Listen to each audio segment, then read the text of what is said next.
On the evening of a Valentine's Day dance in February 1974, 17-year-old Carla Walker and her boyfriend, Rodney McCoy, set out for what was meant to be a joyful high school memory. The two, known as a couple at Fort Worth, Texas school, were deeply in love. Rodney picked Carla up in his mother's borrowed Ford LTD, and together they headed to the event. According to McCoy, the night was filled with dancing, laughter, and time spent with friends. It felt like nothing else in the world mattered. After the dance, the couple met up with another pair of classmates. All four teens cruised down a popular boulevard, a routine Friday night ritual among Fort Worth's high school students. The mood remained upbeat and carefree as they shared conversation and music. Around 12:30 a.m., McCoy dropped the other couple off at their car. He and Carla continued driving, eventually stopping near a bowling alley when Carla needed to use the restroom. Once she returned to the car, the two began to make out. Carla reclined in her seat, using her purse as a pillow. In an instant, their night turned to terror. A stranger yanked open the passenger door and struck McCoy with the butt of a pistol. The attacker shoved the gun into the car, pulled the trigger 3 times, but the weapon failed to discharge. Despite being beaten, McCoy saw Carla beg the man to stop. She agreed to go with him, saying, "Stop hitting him. I'll go with you." Her final words to McCoy were, "Rodney, go get my dad." Then she was gone. When McCoy regained consciousness, bleeding from the head, he drove to the Walker home and pounded on the door. "They've got her," he cried. Police were called, and Carla's father rushed to the bowling alley, but it was too late. Shortly after 1 a.m., Rodney McCoy arrived at the Walker family's home in a state of shock. Blood streamed down his face and stained his shirt. He pounded on the door, yelling frantically. Carla's older sister, Cindy Stone, opened it to find McCoy screaming, "They've got her." His head injury was visible and his panic unmistakable.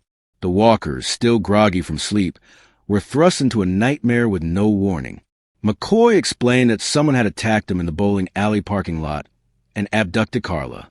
Her father, unwilling to sit idly by, grabbed his gun and rushed to the scene.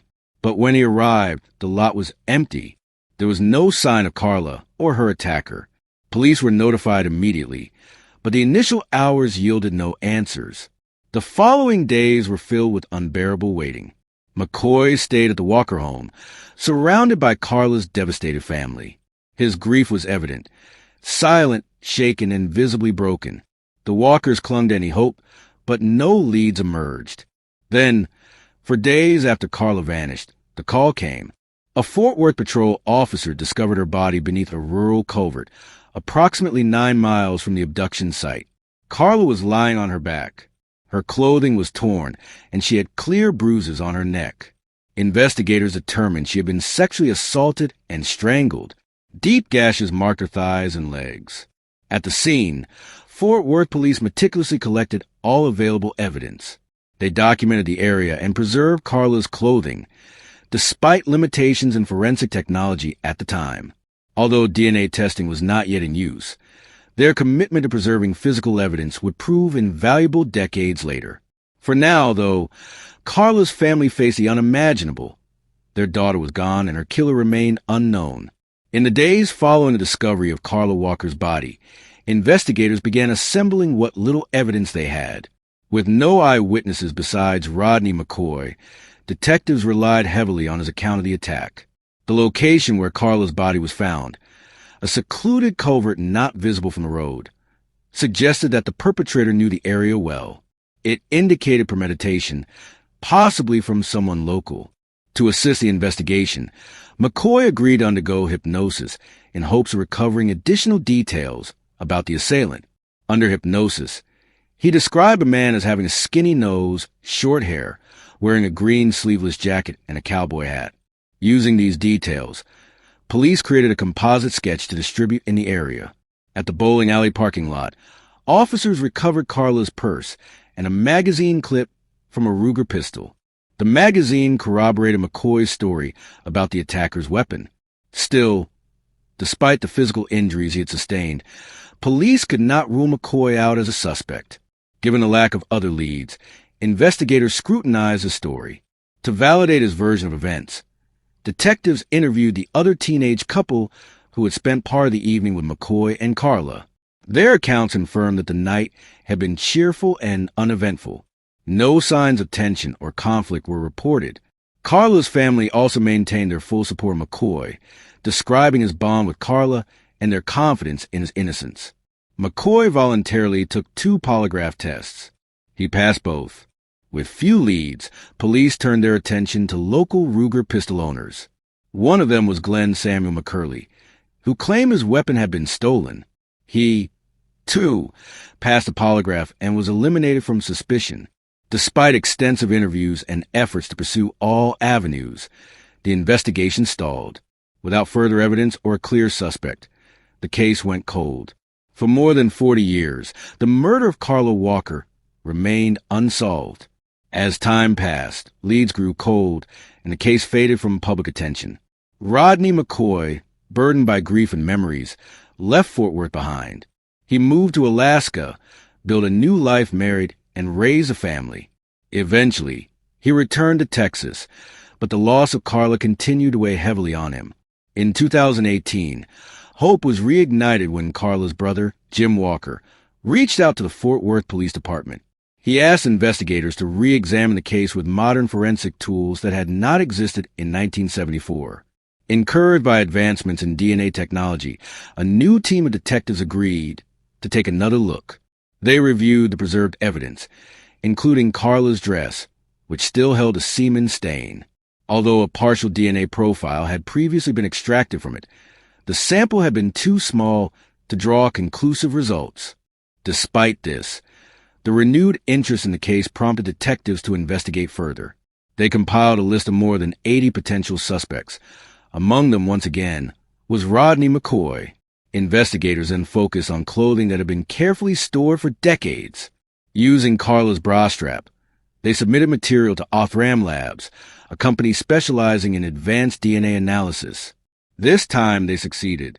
Othram was able to extract a full DNA profile from the evidence. Through genetic genealogy, analysts were able to trace the suspect's family surname. The findings pointed directly back to someone already known to the case, Glenn Samuel McCurley.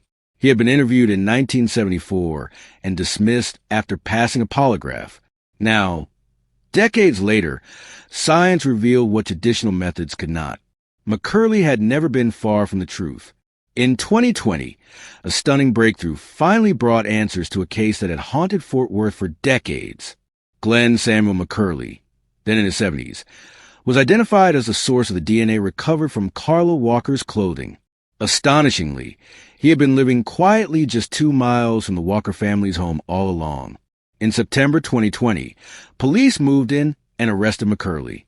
During initial questioning, he remained guarded, denying involvement even when confronted with the damning DNA evidence. But as detectives pressed harder, the walls began to crack.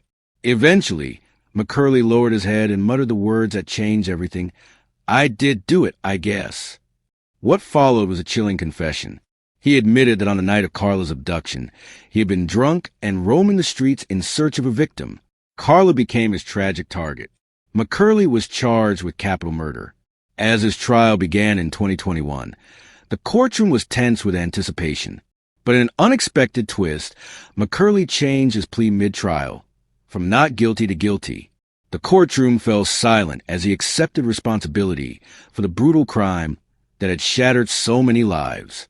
He was sentenced to life in prison, bringing long overdue justice to Carla's family and finally clearing Rodney McCoy's name. Forensic science had done what decades of traditional investigation could not. Years of carefully preserved evidence, coupled with modern DNA analysis, had cracked the case wide open. Though McCurley never confessed to any other crimes, authorities had considered him a possible suspect in at least 3 additional murders. He died in prison in July 2021, taking whatever other secrets he held to his grave. But for the Walkers, one truth had finally come to light, and that was enough. Long after the headlines faded and the courtroom doors closed, the people closest to Carla Walker were left to carry the weight of her loss. Rodney McCoy, Carla's high school sweetheart, has lived his entire life in the shadow of that night in 1974. He still remembers her voice pleading with the attacker to spare him. "Carla saved my life," he says quietly. "I wish it would have been the other way around." That final act of bravery, of selflessness, has haunted him for decades. Though he went on to marry, raise children, and build a life, the trauma of that night never truly released its grip.